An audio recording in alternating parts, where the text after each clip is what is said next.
있는 이 건축물은 거룩한 하나님 집이 아니에요. 절대 이 뭐 교회당이라든가 뭐 성전이라고 뭐 세우는 그런 거 있잖아요. 그런 하나님이 거하시는 집이 아닙니다. 아닙니다. 그럼 하나님의 집이 지금 현재 어디다가 만들어 놨어요? 네. 여러분들은 이제 공부를 많이 해서 알겠지만, 고린도전서 6장 19절에 보면은, 너희 몸은 너희가 하나님께로부터 받은 바 너희 가운데 계신 성령의 저인 줄 알지 못하느냐? 너희는 너희의 것이 아니니라. 그렇다면 여러분들 생각을 해보세요. 너희의 것이 아니니라. 여러분들은 안 그런가 안 그런가 몰라도 목사님은 수시로 이 몸은 내 것이 아니지 않습니까? 너무 영적인 상태라든가 무슨 어떤 시달림이 오면은 예수님을 생각하게 됩니다. 예수님이 그 많은 짐을 짊어지실 때 그 고난이야 얼마나 억눌림에 물렸을까.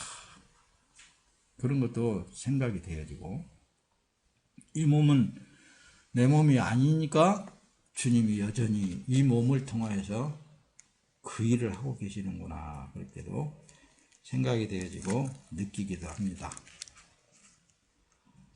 그러므로 나를 위해서 십자가를 지실 뿐만 아니라 세상 죄를 위하여서 십자가 지신 예수님을 자기 안에서 바라볼 때 믿음이 샘솟듯이 나온다고 말씀합니다. 이길 수 있는 믿음. 근데 그분을 저버리고 세상을 바라보게 되면은 수없이 그 수렁에 빠져들게 되어 있어요. 세상은 간악합니다, 여러분들. 오늘도 본문에 수제자인 베드로가 금방 주는 그리스도시요 살아계신 아버지 하나님의 아들이십니다라고 고백을 하고도 아버지 하나님의 뜻을 드러내놓고 제자들한테 예수님께서 내가 장로들과 서기관과 저 유대 민족들에게 버림을 당할 것이다. 고난을 받고 내가 죽게 될 것이다. 그러나 사흘 만에 내가 다시 살아날 것이다. 라는 것을 비로소 말했을 때에 베드로의 입에서 항변을 했다고 그러잖아요. 주는 절대로 그래서는 안 된다. 베드로 속에는 뭐가요? 그래도 세상에서 뭔가 이름을 나타내보고자 하는 어떤 그런 마음이 있지 않았었겠는가. 한 자리 해먹으려고 하는 그런 마음이 있지 않았었겠는가. 그래서 그 하나님의 뜻을 이루려고 하는 그것을 제자들한테 비로소 이렇게 내가 갈기갈기 죽게 될 것이다 라는 것을 말했을 때 베드로는 안 됩니다 이렇게 했을 거라. 그때 예수님 뭐예요? 사단아 내 뒤로 물러가라. 너는 사람의 일을 생각하는 자로다. 이렇게 하잖아요. 이 세상을 생각하고 사람의 일을 생각하면은 사단의 공격을 받아 사단의 종노릇을 할 수밖에 없는 상황을 우리가 읽어낼 수 있어야 된다는 말씀입니다. 빈틈을 주지 말아야 돼요. 내가 사는 삶은 외부로부터 공격을 받는다 한다 할지라도 나는 여전히 하나님의 뜻을 이행해 나가고 있다. 하나님의 일을 하고 있다. 그러면 마음이 평안해지고 기쁘고 소망이 생겨지는 거예요. 하나님의 제국으로서의 사는 삶을 살아야 되겠잖아요. 그렇죠? 하나님께서 우리를 지금 불러서 우리를 만들어가는 과정은 예수님이 천국집, 예수님이 거할 집, 거룩하신 아버지 하나님이 거할 집을 완성시키기 위해서 지금도 일을 하신 분이 하나님이시더라고 말씀합니다. 그 예수님은 보여주실 때 십자가를 통하여서 하나님의 집을 완성시켰단 말입니다. 그걸 우리에게 보여주신 거예요. 뒤로 넘어갑니다. 자, 예수님은 그래서 여호와 하나님이십니다. 구약에는 여호와 하나님으로 불리셔요. 예수와, 여호와라고 할 때는 예수와, 구원자라는 뜻입니다. 구원자. 엘로힘. 하나님이시라는 말씀입니다. 하나님, 우리가 영원히 거할 집이라니까요. 네, 보세요. 창세기 2장 7절에 보면 여호와 하나님이 흙으로 사람을 지으셨다고 말씀입니다. 야짜르라고 기록이 되어 있습니다. 흙으로 빚었어요, 우리를. 그래서 생기를 그 코에 불어넣으시니 사람이 생명이 된지라. 네페시. 영의 사람이 된 거예요, 영의 사람.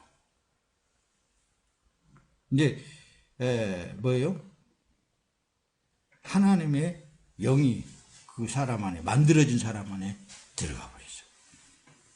그런데 창세기를 쭉 보게 되면 아담과 하와가 먹지 말라고 한 선악과를 먹음으로 말미암아 자기 의지가 생겨지는 거예요. 하나님보다 더 월등한 사람으로 더 하나님을 자꾸만 뜻을 거역하면서 자기의 뜻을 앞세우려고 그러는 거예요.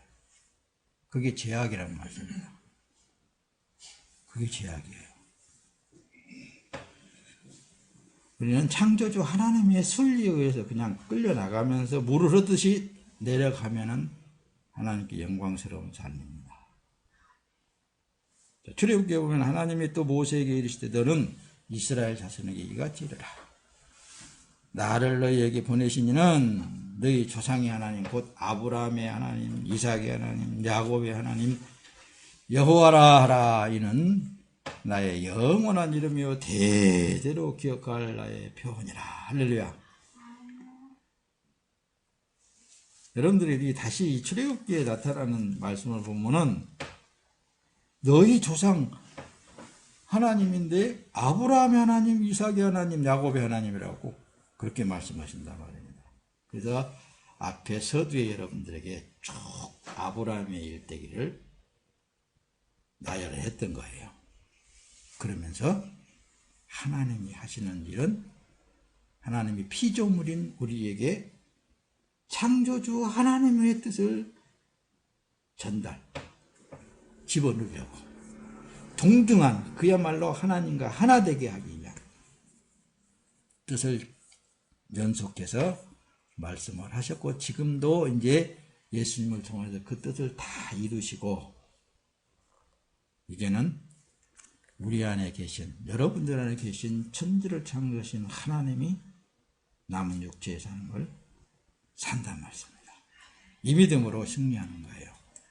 믿음으로 이 천하 만물을 능히 다스리면서도 살 수 있는 거예요. 할렐루야.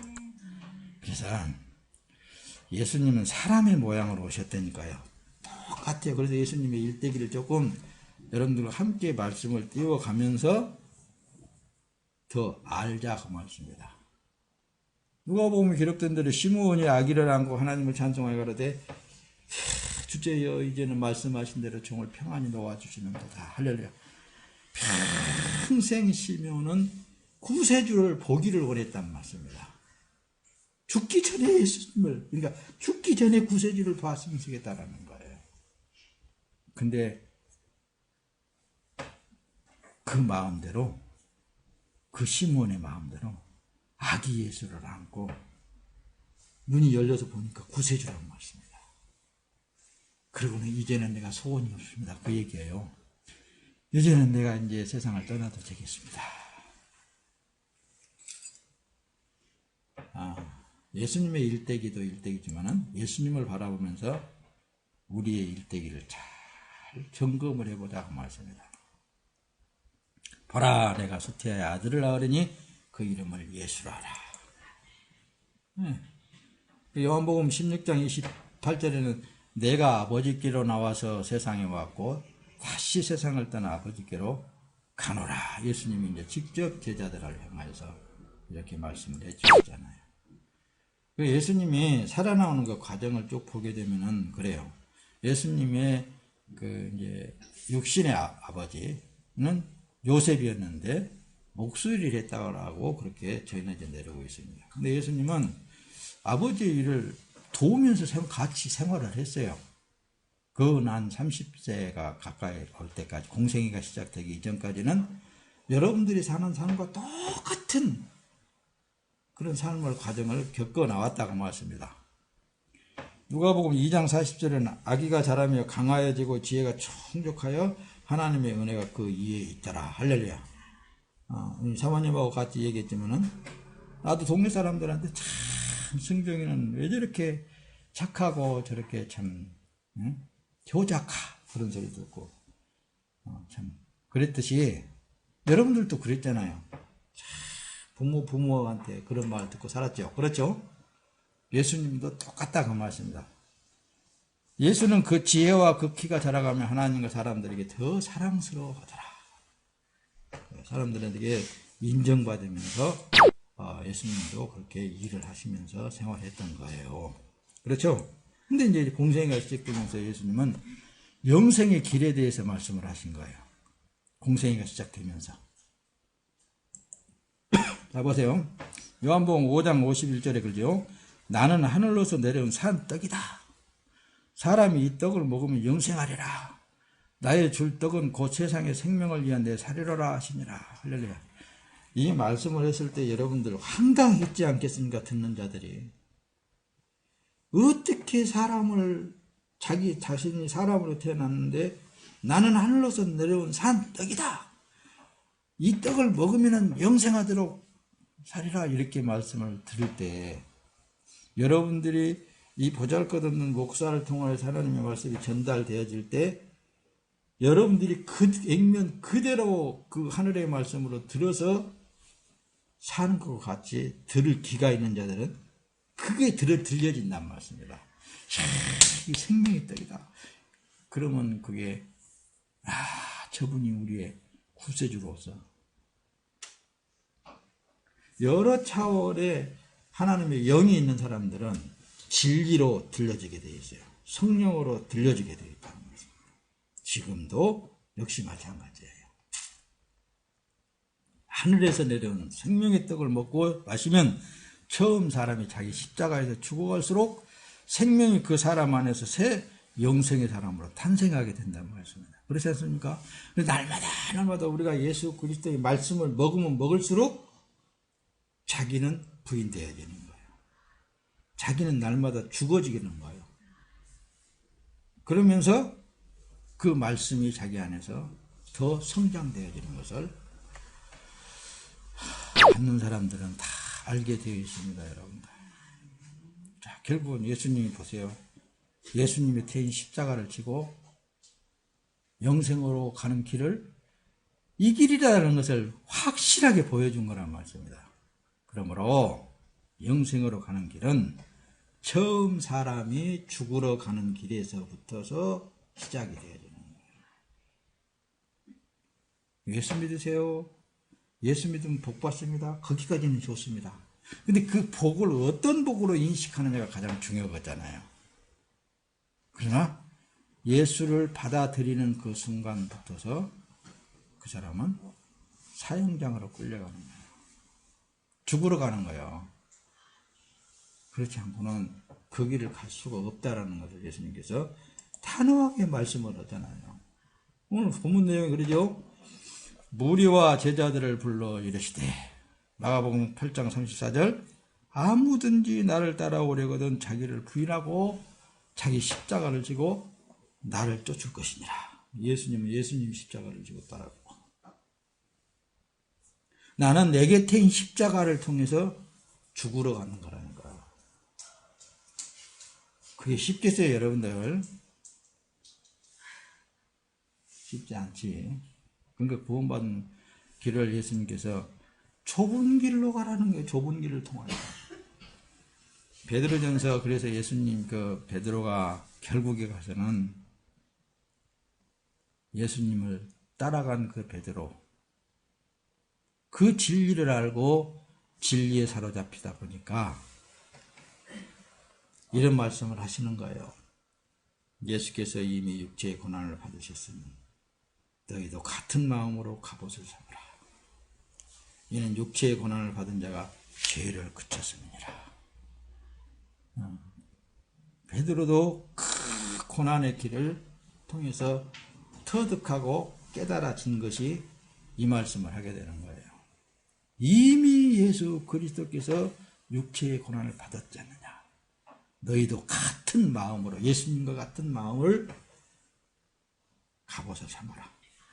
다시 말하면 너희 처음 사람은 죽으러 가는 거다. 그 얘기가 되는 거라니까요. 죽지 않고는 죄에서 벗어날 수가 없습니다. 이 겉사람이 영광 받으려고 하는 그런 것은 다 거짓된 것들이에요. 겉사람이 사람들에게 인정받는다는 것은 그거 다 거짓된 것들이라는 거예요. 그래서 영생의 길을 가려면 예수님께서 나를 따라오라 이렇게 하잖아요. 나를 따라오라. 그러면서 뭐라고 그래요? 누가복음 14장 26절을 띄우는데 무릇 내게 오는 자가 자기 부모와 처자와 형제와 자매와 및 자기 목숨까지 미워하지 않냐면 능히 나의 제자가 되지 못한다. 부모와 처자와 형제와 자매와 및 자기 목숨까지도 미워하지 않냐면 예수님 제자가 될 자격이 없다고 얘기해요. 앞에서 말씀드렸듯이 예수님의 길을 가려면은 죽으러 가는 거라니까요. 처음 사람이 죽으러 가는 거예요. 처음 사람이 죽으면 죽을수록 영생이 자기 안에서 싹이 나서 성장하게 되어 있는 거예요. 마가복음 10장 21절에 예수께서 그를 보시고 사랑하사 가라사대 내게 오히려 한 가지 부족한 것이 있다. 한 부자 청년이 예수님께 와서 어떻게 해야 영생을 얻을 수 있습니까? 라고 물어봤을 때에 예수님의 대답이 이거예요. 가서 내 있는 것을 다 팔아 가난한 자들에게 주라. 그래야면 하늘의 보화가 내게 있으리라. 그리고 와서 나를 쫓으라. 예수를 쫓으라. 예수를 쫓을 수 있다라는 것은 자기 생명까지 미워하지 않으면, 꼭 여기는 뭐 물질관을 얘기를 하기가 쉬운데 그게 아니라 그랬죠. 지금까지 자기의 인격적인 것을 갖췄던 그 모든 것들을 다 줘버리라고 말씀해요. 내팽개쳐버리라는 얘기예요. 사람들에게 인정받았던 그 모든 것들을 다 닦아내버리라는 거예요. 그래서 앞에 여러분들에게 부모, 처자, 자기 목숨까지도 미워하지 않냐는 자는 내 제자가 될 수 없다라고 말씀하시는 거예요. 그런 것들 모든 걸 다 뒤로 배설물처럼 버리고 사도 바울처럼 예수를 따르라고 말씀합니다. 나를 쫓으라. 예수님이 가는 길이 십자가의 길이었더라고 말씀입니다. 요한복음 12장 25절에 내가 자기 생명을 사랑하는 자는 잃어버릴 것이라고 하잖아요. 이 세상에서 자기 생명을 미워하는 자는 영생하도록 보존케 되리라. 주를 위하여서 주님만을 내 몸에 간직하기 위해서 누가 옆에서 뭐라고 비난을 하든 나는 내가 사는 것이 아니라 예수 그리스도께서 살고 계시고 나는 내 몸이 아니라 천지를 창조하신 하나님의 것이야. 고백하면서 살아나가는 거예요. 누가 그 소리를 듣고 나를 비난한다 할지라도 저거 정신병자야, 저거 돌았어. 그런다 한다 할지라도 나는 그 예수를 부인할 수 없어야 된다고 말씀합니다. 그게 믿음으로 사는 삶이에요. 이렇게 베드로는 이 그림을 볼 때 나는 예수님처럼 옳게 바르게 십자가에 못 박아 갈 수 없겠다. 나는 거꾸로 십자가를 못 박아 달라라고 스스로 자청해서 거꾸로 십자가에 못 박혀서 죽었다라고 예수님 따라갔다라고 그렇게 전해져 내고 있습니다. 말씀에는 기록이 안 되어 있으니까 여기 지금 현재 보고 있는 이 엑사로 안드레아라는 이 제자도 이렇게 참하게 예수님을 따라갔다 그 말씀입니다. 예수님 제자들은 그래서 다 하나같이 예수님의 마음을 품었기 때문에 저 하늘나라의 영광스러운 새 생명으로서의 부활을 바라봤기 때문에 예수님이 그 고난 뒤에 사흘 만에 다시 부활하신 예수님을 보았기 때문에, 그분의 음성을 들었기 때문에 자기 자신을 다 던져버릴 수 있었다고 말씀합니다. 오늘날에 여러분, 우리도 여러분들 안에 계신 예수님을 내 입으로, 내 마음으로, 내 믿음으로 표출시키기 위해서는 사람들에게 손가락질을 받고 비난을 받고 버림을 받은다 한다 할지라도 예수님의 마음을 품고 예수님이 가신 그 영광스러운 것을 바라볼 때 더 기뻐할 수 있고 더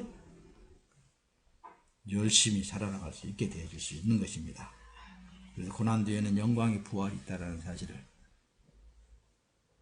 해년마다 우리에게 말씀해 주시고 증거해 주고 있잖아요. 그래서 예수님은 내가 곧 생명의 떡이로라 항상 말씀하실 때, 내 살을 먹고 내 피를 마시는 자는 영생을 가졌다. 마지막 날에 내가 그를 다시 살리리니 내 살은 참된 양식이다. 내 피는 참된 음료로다. 내 살을 먹고 내 피를 마시는 자는 내 안에 거하고 나도 그 안에 거하나니. 살아계신 아버지께서 나를 보내심에 내가 아버지로 인하여 사는 것 같이 나를 먹는 그 사람도 나를 인하여서 살 것이다 라고 오늘도 말씀하시는 거예요. 우리는 지금도 여전히 예수님에 의해서 살아가고 있는 우리들입니다. 그 일을 여러분들이 지금도 아버지께 영광스러운 삶이라는 것을 자부심을 가지시기 바랍니다.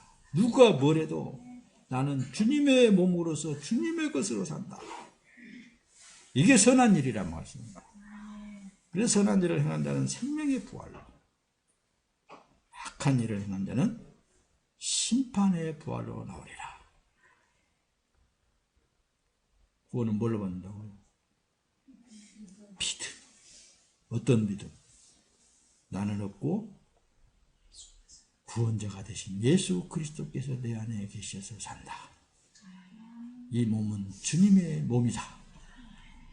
이 몸은 천지를 창조하신 하나님의 몸이다. 이 믿음이 구원에 이르는 믿음이야. 이 믿음이 최종적인 주님 앞에 설 때에 수고했다, 고생했다 위로해 주실 거란 말씀입니다. 그러나 이 땅에서 자기 영광을 받아버린 사람, 이 땅에서 사람으로부터 칭찬받아버린 사람들은 나는 너를 모른다 라고 예수님이 할 수 있다 그 말씀입니다. 그러나 성도 여러분,